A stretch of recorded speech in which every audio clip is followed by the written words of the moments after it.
सो hello everyone, welcome और welcome back to favourite YouTube channel. So जैसा कि आपको पता है that we have started our next subject that is transfer of property act.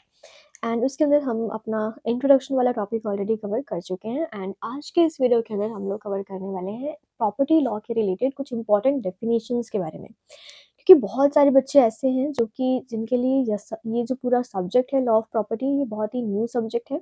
इसके अंदर कुछ टेक्निकल सब्जेक्ट्स हैं, कुछ टेक्निकल इसके अंदर आपके टॉपिक्स हैं, जिनको कि आपको समझने के लिए इसके बेसिक टर्म्स को अच्छे से समझना सबसे पहले ज़्यादा ज़रूरी है।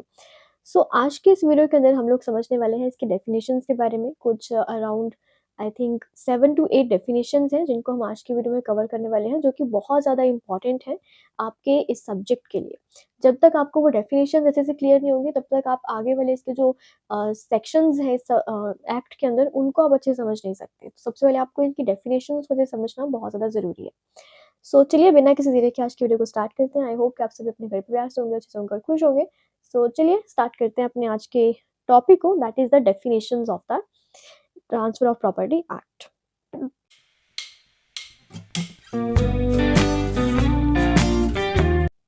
सो फर्स्ट ऑफ ऑल हम पूरे के पूरे जितने भी इसके डेफिनेशंस हैं सब्जेक्ट के रिलेटेड, उसको हम 5 टाइप्स में इसको डिवाइड करके पढ़ेंगे।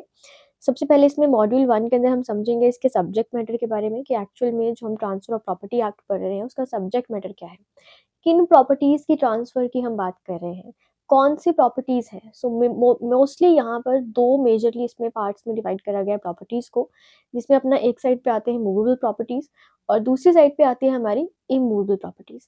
अब इन दोनों ही प्रॉपर्टीज़ में डिफरेंसेस क्या हैं और इन दोनों प्रॉपर्टीज़ में क्या होता है बेसिकली, और कौन सी प्रॉपर्टीज़ को हम मूवेबल कह सकते हैं, कौन सी प्रॉपर्टीज़ को हम इमूवेबल कह सकते हैं, तो उसको हम अच्छे से डिटेल में समझेंगे आज के वीडियो के अंदर। फिर सेकंड मॉड्यूल के अंदर हम कवर करेंगे इसके मीडियम को, कि एक्चुअल में ये जो प्रॉपर्टीज़ की हम ट्रांसफ़र की बात कर रहे हैं, इनकी ट्रांज़ैक्शंस की हम बात कर रहे हैं, तो वो जो ट्रांसफ़र्स हैं, वो किस तरीके से होंगे, उनका मीडियम क्या रहेगा ट्रांसफ़र करने का। सो हर एक ट्रांसफ़र को करने के लिए एक इंस्ट्रूमेंट बनाया जाता है, जिस instrument is like a document, कि जिसमें हम सब चीज़ें लिखते हैं कि एक पर्सन के थ्रू दूसरे पर्सन को कौन सी प्रॉपर्टी ट्रांसफ़र करी जा रही है। So that is the instrument, तो उसके बारे में समझेंगे डिटेल में। फिर मॉड्यूल 3 में हम इसके कवर करेंगे ऑथेंटिकेशन के बारे में, कि एक्चुअल में जो हमने ट्रांसफ़र्स करी हैं वो ऑथेंटिक हैं भी, कि वैलिड हैं भी कि नहीं भी, तो उसको समझेंगे। उसमें हम 2 डेफिनेशंस कवर करने वाले हैं, अटेस्टेशन की और रजिस्ट्रेशन की। अटेस्टेशन, रजिस्ट्रेशन क्या होता है, इनमें क्या डिफरेंसेस होते हैं। देखो मोटा-मोटी तो आपको पता ही होगा कि अब इतने बड़े हो चुके हो, आपको attestation, registration, immovable, movable properties क्या होती हैं। लेकिन लॉ की नज़र में हमें उसको पूरा डिटेल में समझना है कि एक्चुअल में उसके बिल्कुल रूट्स तक जाएँगे कि कौन-सी चीज़ मूवेबल है, कौन-सी इमूवेबल है, ठीक है? फिर मॉड्यूल 4 में हम कवर करेंगे इसके इंटेंजिबल्स के बारे में, लाइक एक्शनेबल क्लेम्स क्या होते हैं, किन राइट्स को हम एक्शनेबल क्लेम्स कह सकते हैं, तो वो चीज़ों को हम ध्यान से पढ़ेंगे। फिर module 5 is about the presumption of the knowledge, कि आपको इस ट्रांज़ैक्शन का नॉलेज था, इस प्रॉपर्टी का, कि ये मूवेबल है कि इमूवेबल है, इसका नॉलेज था आपको। तो वो नोटिस क्या होता है, डॉक्ट्रिन ऑफ नोटिस को हम अच्छे से समझेंगे। सो चलिए स्टार्ट करते हैं अपने इमूवेबल प्रॉपर्टीज़ के साथ में, जो कि सेक्शन 3 के अंदर इसको डिफाइन करा गया है ट्रांसफर ऑफ प्रॉपर्टी एक्ट के। अब देखो जो हमारी डेफिनेशन है इमूवेबल प्रॉपर्टीज़ की, वो ट्रांसफर ऑफ प्रॉपर्टी एक्ट के अंदर कंप्लीट डेफिनेशन हमें नहीं दिया गया। इसको हम लोग 2 एक्ट्स के डेफिनेशंस को कंबाइन करके पढ़ेंगे। पहले एक्ट आता है हमारा ट्रांसफर ऑफ प्रॉपर्टी एक्ट 1882, जो कि सेक्शन 3 के अंदर इसकी डेफिनेशन को दिया गया है। Then the second is the general clause act 1897, जिसके सेक्शन 3 क्लॉज़ 26 के अंदर डिफाइन करा गया है इमूवेबल प्रॉपर्टी को। इन दोनों ही डेफिनेशंस को जब हम कंप्लीटली ध्यान से कंबाइन करते हुए पढ़ेंगे, तब हमें मिलेगी एक complete definition of immovable property. अब देखो जो सेक्शन 3 है ट्रांसफर ऑफ प्रॉपर्टी एक्ट का, उन उसमें क्या कहा गया है कि the term immovable property is not exhaustively defined. Not exhaustively का मतलब क्या है, एग्जॉस्टिव का मतलब क्या होता है कि कोई चीज़ यहाँ पर खत्म हो जाती है, बस जितना आपको मैंने बता दिया उतना ही है, दिस इज एग्जॉस्टिव, इसके बाहर कुछ नहीं है। और बट नॉन एग्जॉस्टिव का मतलब क्या होता है कि जितना मैंने आपको बताया उतना सफिशिएंट नहीं है, इसके बाहर भी और चीज़ें इंक्लूड करी जा सकती हैं इसके अंदर, दैट इज नॉन एग्जॉस्टिव। सो जो मूवेबल प्रॉपर्टीज इमूवेबल प्रॉपर्टीज की जो डेफिनेशन दिया गया है ट्रांसफर ऑफ प्रॉपर्टी एक्ट के अंदर, वो नॉन एग्जॉस्टिव डेफिनेशन है। Section 3 of the transfer of property act says that Immovable properties are those properties which merely excludes the standing timber, growing crops and grass. Growing crops, grass और standing timber इनको immovable properties की definition से exclude कर दिया गया है. तो फिर immovable properties होती क्या है? इसका मतलब कि जो ये growing grass है या growing crops हैं या standing timbers हैं, ये immovable properties नहीं होते. बस इतना बताया गया सेक्शन 3 के अंदर. तो अगर ये immovable properties नहीं होते that it means कि ये क्या है? Movable properties हैं ये, right? तो फिर इमूवेबल प्रॉपर्टीज होती क्या है? ये तो बताया ही नहीं गया टीपीए के अंदर. तो ये कहाँ बताया गया? देखो section 3 of the 3 clause 26 of the general clause act में बताता है इसकी कंप्लीट डेफिनेशन के बारे में. अब इसको ध्यान से समझो. इमूवेबल प्रॉपर्टीज के अंदर ये बहुत इंपॉर्टेंट पार्ट है, इसको बहुत अच्छे से समझो. देखो 3 पिलर्स होते हैं इमूवेबल प्रॉपर्टीज के. मतलब हम कह सकते हैं कि 3 पार्ट्स में हम एक डेफिनेशन को डिवाइड कर सकते हैं इमूवेबल प्रॉपर्टीज की. सो बेसिकली इमूवेबल प्रॉपर्टीज कौन कौन सी होती हैं? लैंड, पूरा का पूरा जो आपका लैंड है वो किस में काउंट होगा? इमूवेबल प्रॉपर्टी में काउंट होगा. ऑब्वियस बात है, लैंड बाहर या कहीं भागा तो नहीं जा रहा land, so this is not movable, right? आप इसको उठा के कहीं और नहीं लेके जा सकते, तो वो तो इमूवेबल है. तो वो तो हमें समझ में आता है कि हाँ भी ठीक है, land is the immovable property. फिर सेकंड आती है benefits that are arising out of that land, कि वो जो आपका लैंड है उस लैंड के ऊपर से जितने भी आपको बेनिफिट्स मिल रहे हैं वो सभी भी इमूवेबल प्रॉपर्टीज में ही काउंट होंगे. लैंड तो होगा ही होगा इमूवेबल प्रॉपर्टीज में काउंट, बट उस लैंड में से जितने भी आपके बेनिफिट्स ले रहे हो आप, वो सभी भी काउंट होंगे आपके इमूवेबल प्रॉपर्टीज के अंदर. थर्ड इसमें कैटेगरी आती है things that are attached to the earth, कि ऐसी चीजें जो कि अर्थ के साथ अटैच्ड हैं. मतलब कि ऐसी चीजें जो कि अर्थ के अंदर ही है. इसमें भी कैटेगरीज आती हैं, उसको हम डिटेल में समझेंगे कि क्या होता है. सबसे पहले आप कॉलम ए को समझो, लैंड क्या होगा. सो लैंड के अंदर आप 3 कैटेगरीज में इसको डिवाइड कर सकते हैं. एक तो वो लैंड जो कि हमें सरफेस पर दिखाई दे रहा है, मतलब वो लैंड जो आपको आपकी नजर से दिखाई दे रहा है, सामने आप देखो आपके कोई ग्राउंड है, लैंड है, कोई आप बिल्डिंग बनी हुई है, उसको वो लैंड है, वो सरफेस है लैंड का, वो इमूवेबल प्रॉपर्टी में काउंट होगा. अपार्ट फ्रॉम दैट उस लैंड के नीचे के जितनी भी चीजें हैं, उस सरफेस के अंडर जितनी भी थिंग्स हैं, they are also the immovable properties. Like say for example आपके मिनरल्स हैं, माइंस हैं, अंडरग्राउंड वाटर है, तो ये सारे भी किस में काउंट होते हैं? इमूवेबल प्रॉपर्टीज में ही काउंट होते हैं. फिर थर्ड चीज इसमें आती है things that are above the surface, कि अब आपको जो सरफेस दिखाई दे रहा है अर्थ का, उसके ऊपर जितनी भी चीजें हैं, एयर स्पेस है, बिल्डिंग्स हैं, तो वो सभी भी क्या है? इमूवेबल प्रॉपर्टीज में ही काउंट होते हैं. अब समझ के, लैंड सिर्फ लैंड नहीं है, लैंड का सरफेस, लैंड के अंडर और लैंड के अबव, वो पूरा का पूरा लैंड में काउंट होता है. और ये सारा ही क्या है? इमूवेबल प्रॉपर्टीज है. Moving towards column B, that is the benefits arising out of that land, कि ऐसे चीजें जो हम लैंड से बेनिफिट्स ले रहे हैं वो भी क्या रहेंगे? इमूवेबल प्रॉपर्टीज में ही काउंट होंगे.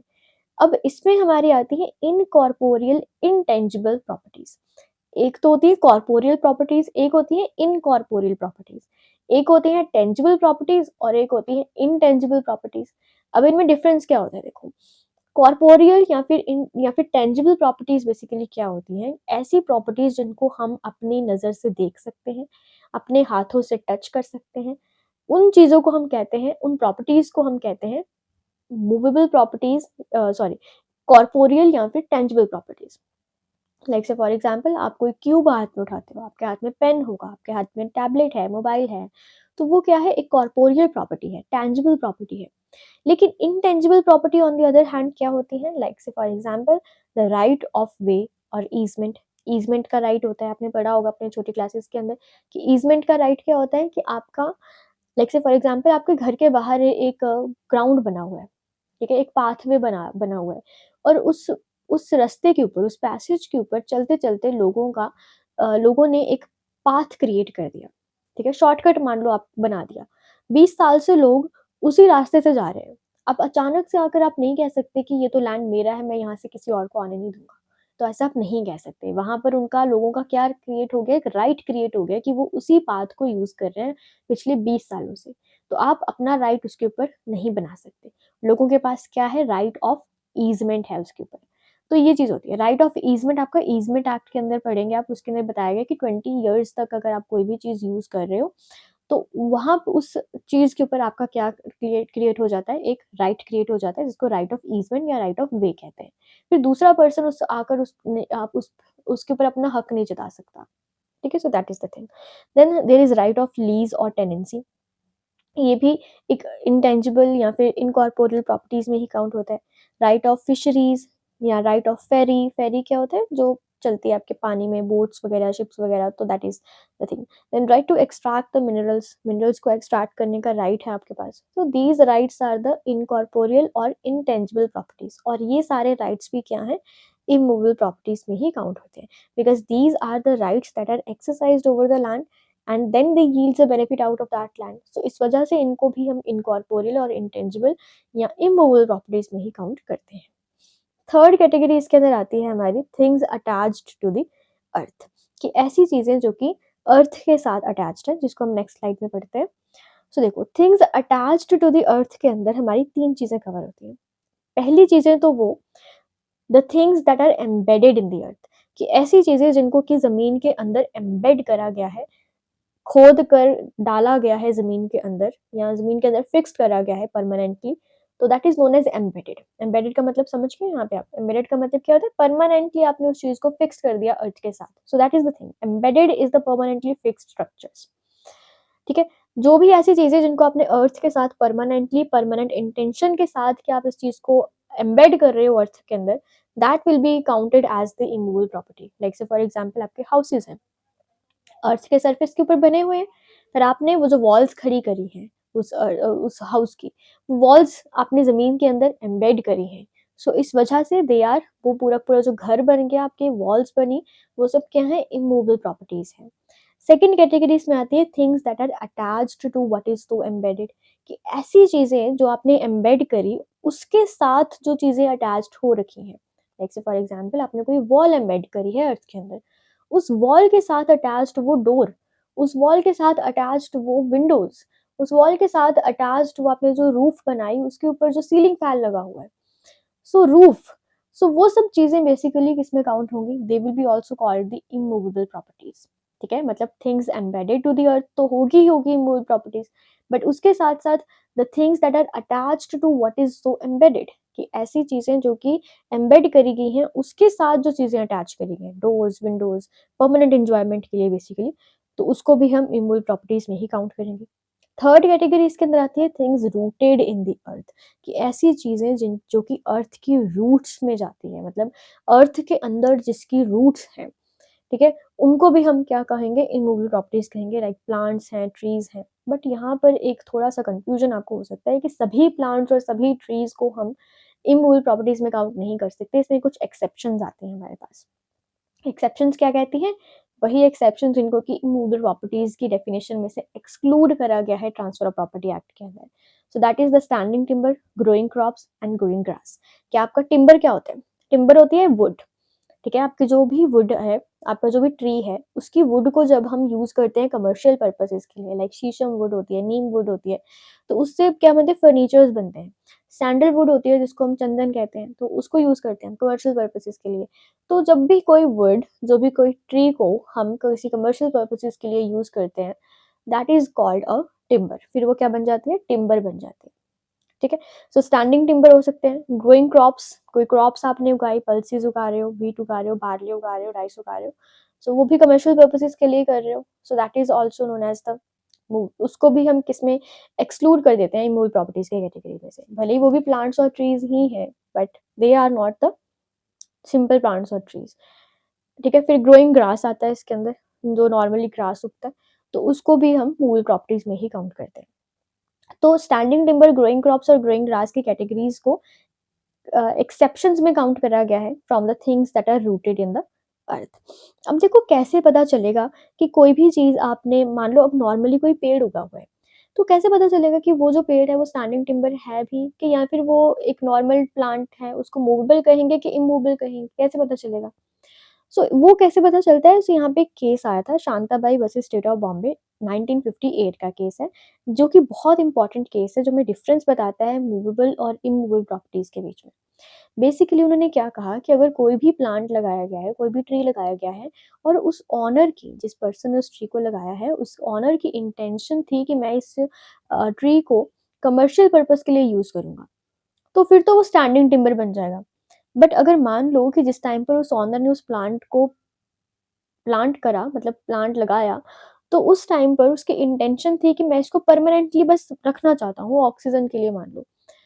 तो फिर उस केस में उसकी इंटेंशन यहाँ पे देखी जाएगी। अगर उसकी इंटेंशन स्टैंडिंग टिम्बर की है, तो फिर तो उसको हम मूवेबल प्रॉपर्टीज़ में काउंट करेंगे। बट अगर उसकी इंटेंशन सिर्फ नॉर्मली प्लांट लगाने की है, तो उसको हम इमूवेबल प्रॉपर्टीज़ में काउंट करेंगे। ठीक है?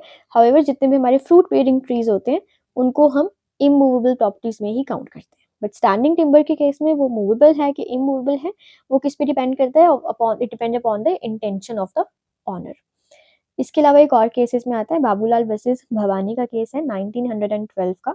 सो इस केस के अंदर उन्होंने हेल्प करा था कि जितने भी हमारे रिवर्स हैं, पॉन्ड्स हैं, soil, subsoil and even the air space above the land, तो ये सभी किस में काउंट होते हैं? इमूवेबल प्रॉपर्टीज में काउंट होते हैं। सो आई होप कि आपको यहाँ पे बहुत ही अच्छे तरीके से जो इमूवेबल प्रॉपर्टीज की डेफिनेशन है वो क्लियर होगी होगी। इसके साथ साथ हमने मूवेबल प्रॉपर्टीज की डेफिनेशन भी यहाँ पे कवर कर ली। बट फिर भी हम इसको थोड़ा सा और समझते हैं कि मूवेबल प्रॉपर्टीज होती क्या है। अब देखो, एक चीज़ तो आपको यहाँ पे समझ लगी कि इमूवेबल प्रॉपर्टीज़ वो प्रॉपर्टीज़ होंगी जो कि स्टैंडिंग टिम्बर, ग्रोइंग क्रॉप्स और ग्रोइंग ग्रास को एक्सक्लूड करती हैं। दैट इट मीन्स कि ये तीनों चीज़ें क्या होंगी फिर? मूवेबल प्रॉपर्टीज़ में काउंट होंगी। अब मूवेबल प्रॉपर्टीज़ की जो डेफिनेशन है, ये भी नॉन एग्जॉस्टिव डेफिनेशन है। इसको 3 एक्ट्स के अंदर डिफाइन करा गया है। इन तीनों को हम कंबाइंडली पढ़ेंगे, तब जाके हमें समझ में आएगा कि एक्चुअल में मूवेबल प्रॉपर्टीज़ होती क्या हैं। तो सबसे पहले जो ट्रांसफर ऑफ प्रॉपर्टी एक्ट का सेक्शन 3 है, वहाँ पे इस डेफिनेशन को कंप्लीटली डिफाइन नहीं करा गया। उन्होंने मेनली ये कहा कि स्टैंडिंग टिम्बर, ग्रोइंग क्रॉप्स और ग्रास को इमूवेबल प्रॉपर्टीज में से एक्सक्लूड करा जाता है। फिर सेक्शन 2 क्लॉज 9 जो है रजिस्ट्रेशन एक्ट का, वो ये कहता है कि स्टैंडिंग टिम्बर, ग्रोइंग क्रॉप और grass they and as well as the fruits they are the movable properties, कि उनको फिर हम किसमें इंक्लूड करेंगे? मूवेबल प्रॉपर्टीज की कैटेगरी में इंक्लूड करेंगे। मतलब टीपी ने एक्सक्लूड कर दिए और रजिस्ट्रेशन एक्ट ने उसको इंक्लूड कर लिया। मतलब ये तो हो गई movable properties. Apart from that, Section 3, Clause 26 of the General Clauses Act says that movable property means the property of every description except for the immovable properties.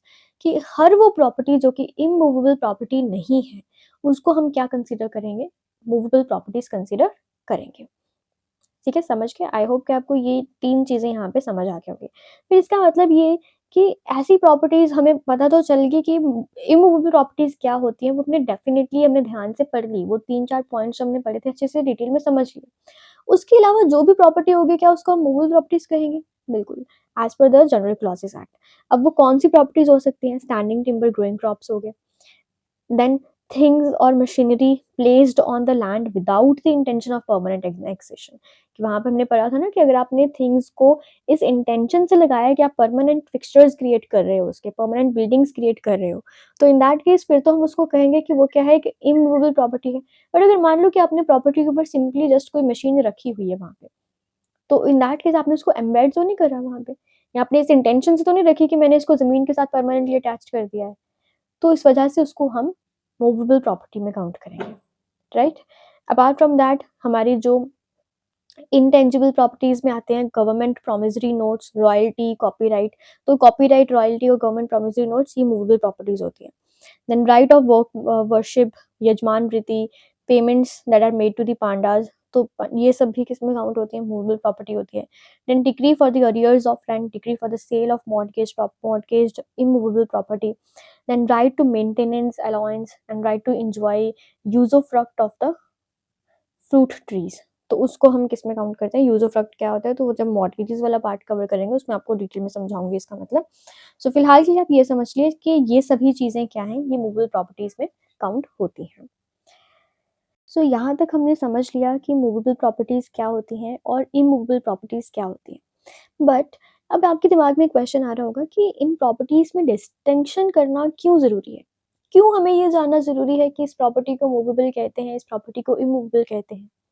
So basically इनकी डिस्टिंक्शन इसलिए ज़रूरी है क्योंकि जब हम इनको ट्रांसफ़र करते हैं, तो मूवेबल प्रॉपर्टीज़ और इमूवेबल प्रॉपर्टीज़ दोनों के ही मोड ऑफ ट्रांसफर्स डिफरेंट होते हैं। इमूवेबल प्रॉपर्टीज़ को अलग तरीके से ट्रांसफ़र करा जाता है और मूवेबल प्रॉपर्टीज़ को डिफरेंट तरीके से ट्रांसफ़र करा। सो देखो, इस चीज़ को ध्यान से समझो यहाँ पर कि मूवेबल प्रॉपर्टीज़ के केस के अंदर क्या होगा कि सिंपली जैसे ही हम पोज़ेशन को ट्रांसफ़र कर देंगे, तो वैसे ही हमारी जो प्रॉपर्टी है उसको ट्रांसफ़र्ड माना जाएगा। पोज़ेशन का मतलब क्या होता है, इसको ध्यान से समझो यहाँ पे। पोज़ेशन का मतलब होता है दैट इट मीन्स कि जब भी हम उस घर में या उस प्रॉपर्टी को रीयूज़ कर रहे हैं, that is known as possession. Like say for example, जब भी हम कोई घर खरीदने जाते हैं, तो उस घर में जब हम डीलर्स के साथ डील करते हैं, तो वो क्या कहते हैं हम लोगों को कि आपको इस घर की पोज़ेशन 1 साल तक मिल जाएगी। पोज़ेशन का मतलब क्या होता है कि आप इस घर को 1 साल में यूज़ करेंगे। 1 साल तक आप इस घर के अंदर रहने लग जाएँगे। So that is known as possession. Like possessions to be delivered on promise, ऐसा कुछ बोलते हैं वो, राइट। सो पोजेशन का मतलब क्या होता है कि आपके पास है वो प्रॉपर्टी और आप उस प्रॉपर्टी को यूज कर रहे हैं, अपने बेनिफिट्स ले रहे हैं उस property, so that is known as the possession of the property. So movable properties के केस में सिंपली जैसे ही हम प्रॉपर्टी की पोजेशन दूसरे पर्सन को दे देते हैं, सो दैट मीन्स कि वो प्रॉपर्टी हमने क्या कर दी है, ट्रांसफर कर दी है। But on the other hand, अगर हम कोई इमूवेबल प्रॉपर्टीज की समझे, तो उस केस में उस प्रॉपर्टी को हमें क्या करवाना पड़ता है, रजिस्टर करवाना पड़ता है और उसको लिखना पड़ता है। लिखकर रिटर्न में उसका रजिस्ट्रेशन करवाना पड़ता है। उसके बाद ही हम उस प्रॉपर्टी को क्या मानते हैं, ट्रांसफरेबल मानते हैं कि वो प्रॉपर्टी हमने ट्रांसफ़र कर दी। सिंपली आपने कह दिया कि मैं इस प्रॉपर्टी की पोज़ेशन, आप इस घर में रहने लग जाओ। तो आपके उस घर में रहने लगने से सिर्फ़ वो प्रॉपर्टी ट्रांसफ़र नहीं होगी आपके नाम, आप उस घर के ओनर नहीं बने। बट जिस दिन आपके रिटन डॉक्यूमेंट्स उस घर के ऊपर बन गए, उस रिटन डॉक्यूमेंट्स के अंदर आपका नाम एज़ एन ओनर डाल दिया गया, तब वो प्रॉपर्टी आपकी ट्रांसफर्ड मानी जाएगी। ठीक है? तो ये डिफरेंस होता है मूवेबल प्रॉपर्टी और इमूवेबल प्रॉपर्टी के मोड ऑफ ट्रांसफर्स के अंदर। सो इसी वजह से हमें ये जानना बहुत ज़्यादा ज़रूरी होता है कि वो प्रॉपर्टी मूवेबल है कि इमूवेबल है, क्योंकि उन दोनों के मोड्स डिफरेंट होते हैं उनको ट्रांसफर करने के। सो अगर इनका जो प्रिस्क्राइब प्रोसीजर है वो फॉलो नहीं करा गया, तो फिर ऐसी ट्रांसफर क्या मानी जाएंगी, वॉइड मानी जाएंगी। So that is the thing. So आज के इस वीडियो के अंदर हम सिर्फ इतना ही समझते हैं कि मूवेबल प्रॉपर्टीज़ क्या होती हैं और इमूवेबल प्रॉपर्टीज़ क्या होती है, बिकॉज़ ये वीडियो थोड़ा-सा लंबा हो रहा है। यही दोनों चीज़ों को समझाने में हमें इतना टाइम लग गया। सो आगे वाली वाली वीडियोज़ के अंदर, इसके पार्ट 2 के अंदर हम इसकी बाकी की डेफिनिशंस को कवर कर लेंगे, जो कि बहुत ही ईज़ी है। बस इसी पे आपको टाइम लगना था, क्योंकि यही आपका पूरा ट्रांसफर ऑफ प्रॉपर्टी एक्ट का एक बेस होने वाला है। तो इसलिए इस पे थोड़ा-सा टाइम लगा। आगे आने वाली चीज़ें जो हैं थोड़ी आसान हो जाएँगी अब, अगर आपको ये चीज़ें समझ आ गई हैं अच्छे से तो। सो चलिए इस आज की वीडियो को यहीं खत्म करते हैं। सो मिलते हैं अपने नेक्स्ट वीडियो के अंदर। तब तक के लिए बाय बाय, टेक केयर।